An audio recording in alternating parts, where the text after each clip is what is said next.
Good morning, everyone. Welcome to part three of my five-part series about looking into adoption. Today, we're going to talk about the Safe Home Assessment, and I'm so excited to have Jenna with us today. Hello, Jenna. Hi. Thank you for coming and doing this with me today. No problem. Great. Um, so I'm first going to tell the participants what the Safe Home Assessment is before we get started, and I'm going to read from the side, so you're going to see me here. It's a structured analysis family evaluation, so SAFE.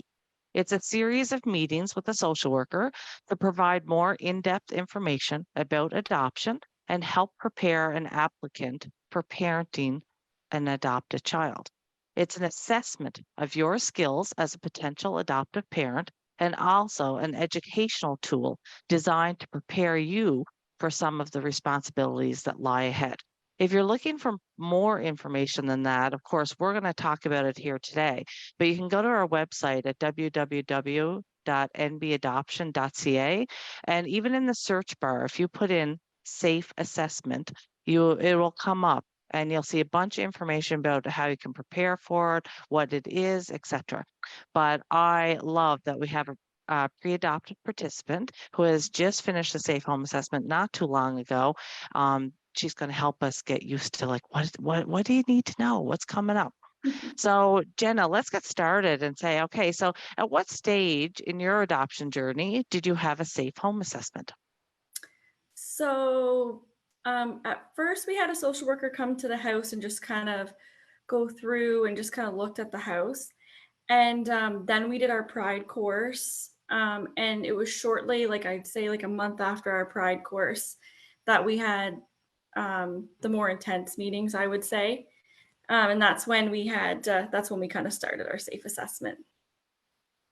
And the first reaction I had when you said that, Jenna, was that that is so fast and that is excellent. And I have to make a point with this because everyone's adoption journey is specific to them. Where your safe home assessment was a month after Pride, some people can wait, 6 months, a year, etc.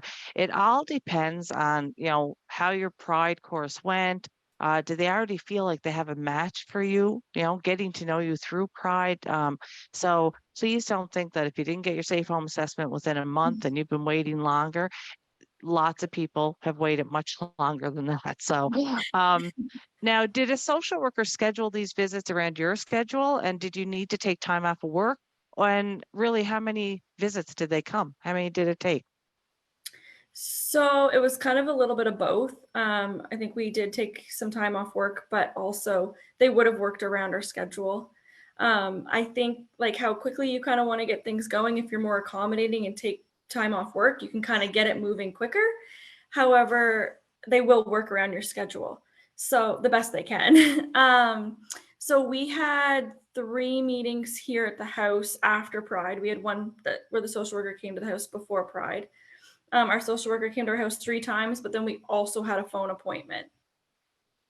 Okay, so those three visits, Jenna, from my recollection when I took it, it was approximately like 2 hours each time. Was that what it was like for you?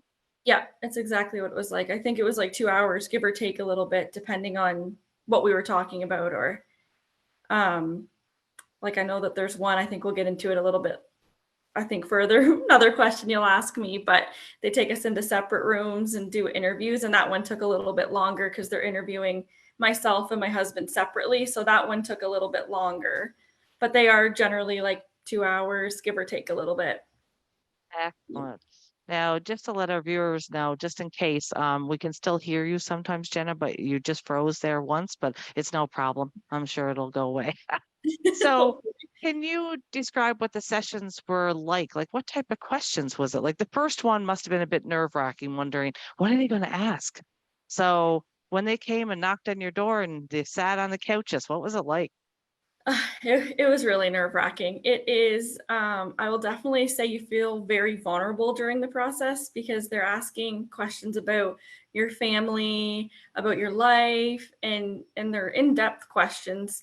And no family's perfect, so we all have things that it's hard to discuss, and you feel very vulnerable during it. But um, we were very nervous for the first one for sure. And it feels strange to talk about like yourself, but they just want to know who you are as a person, and how like a child's going to come into your life and how they're going to fit into your life. So they just ask you everything about how you met, how you live, what you do, what you like, as well as like the tougher questions more in depth about your family and maybe some struggles you've had. And I love that you mentioned about the struggles and stuff because I am constantly telling participants that don't worry about, like, let's say, you had to go to counseling once, or you went to a resource center and looked for resources on things. That is phenomenal to be able to do. The more resourceful that you were when you hit hard times shows that when you hit hard times, when you adopt, you're going to be that skilled person, that resourceful person that's going to reach out and look for counseling, look for extra help. So it's actually not a red flag when you've had some struggles. It's actually a really good one to say, I can do this and I'm going to stick through it. Yeah, yeah. And it's just, and I think you just need to remind yourself, and I know that you told me this yourself, Kim, when I was going through my safe assessments, but it's just knowing that there is no perfect person or a perfect family. And I think that we just need to realize that. And they're just looking to see how you handle your struggles, not so much that you have them, because we all have them. That is wonderful because it's so true. Like, as you say, there's no perfect family. And really, no child is perfect, although we feel many of them are. But there is no perfect child. And especially when you're adopting a child and if they have a trauma brain or other complexities or neurodiversities, they need to know, are you going to be able to stick through with this? Like when the, hard times come, what are you going to do about it? So if you have something in your past and you were resourceful, man, it's going to go a long way. So Yeah. perfect. Um, what did you find the hardest about having those sessions? So the hardest session for me was they interview my husband and I separately. So they give you kind of a questionnaire and you go separately.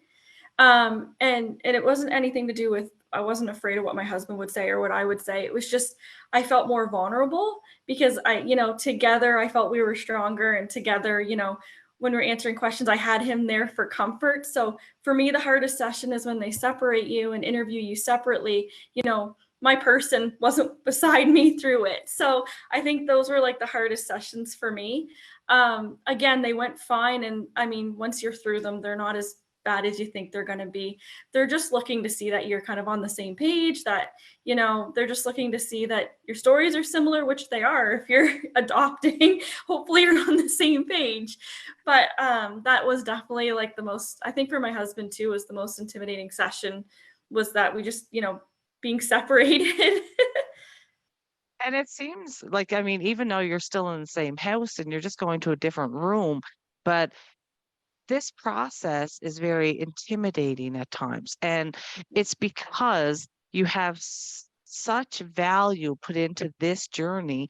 For a lot of people, it's the only way to increase your family, right? So everything you're doing, every social worker you talk to, every step you take, you're just worried, I want to get it right. I want to get it right because we want to adopt. But when you do that and you go into separate rooms and then they brought you back to the same table and they reviewed it together, didn't they? That's right. That's exactly how they do it.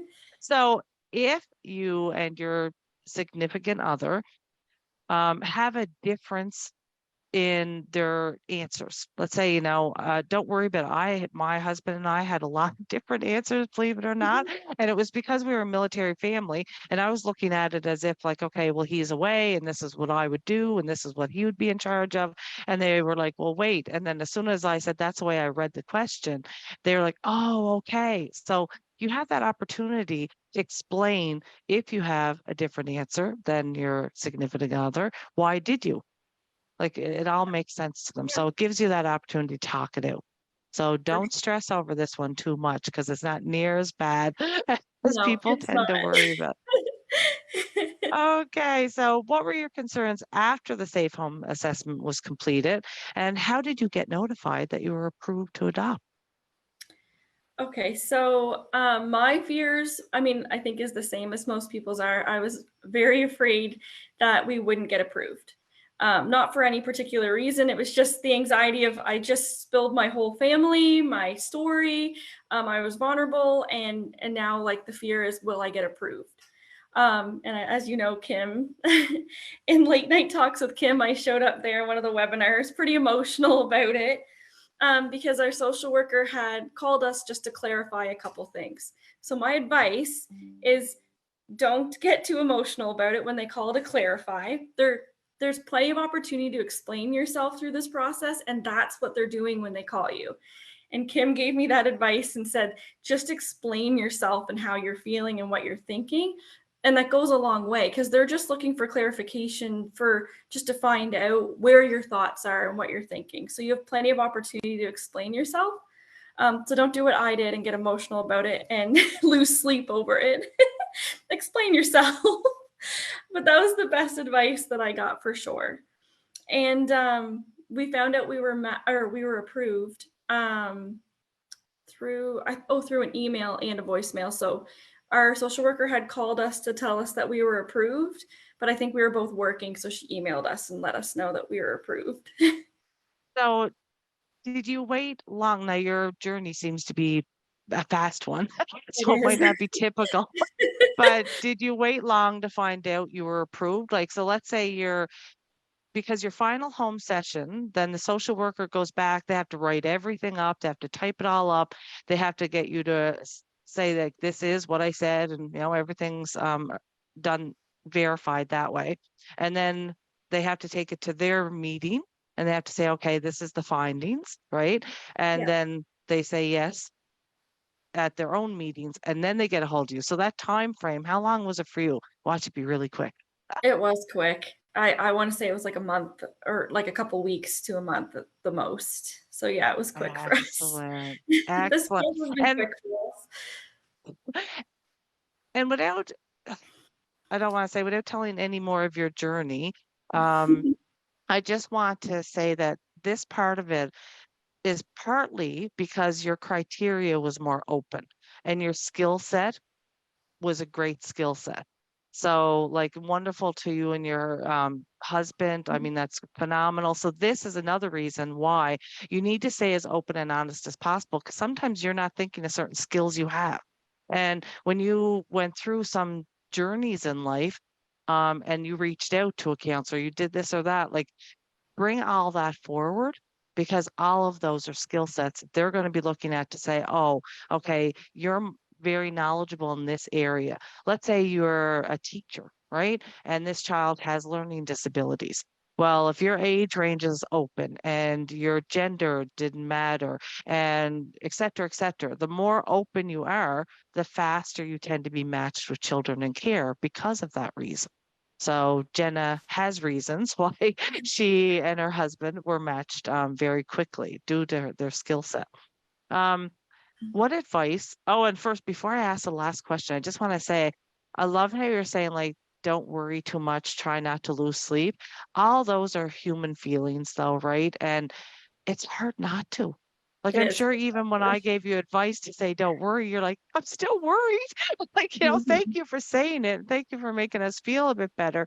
But how do you stop that worry when it's so important? It's like the night before a final exam that, what lets you graduate school or university. There's a lot of pressure there. Yeah. So, try and relax as much as you can. But again, like Jenna said, she came to Late Night Talks, which is a group where you can come pre-adoptive, post-adoptive, former youth and care, foster parents, and adoptees and kinship care providers. You have it all. Come to the groups. We have a variety of them. You'll see them all on our website, but come to the groups. This is where you'll get that support, that peer-to-peer support, and you're going to get lots of information, because you're going to be like, listen, I have a safe home assessment next week. What did you go through? And you can ask that question. And then all these people that are in the groups getting support and giving support are going to be like, oh, well, guess what I did? I had this ready, or I did this, or you know what? I cleaned the house top to bottom, did every cupboard, organized everything, because I was so just worried. And they didn't care about any of that. They don't care if your cupboards are organized or tidy. So it really does give you a leg up in the experience when you can talk to other people who have been through it.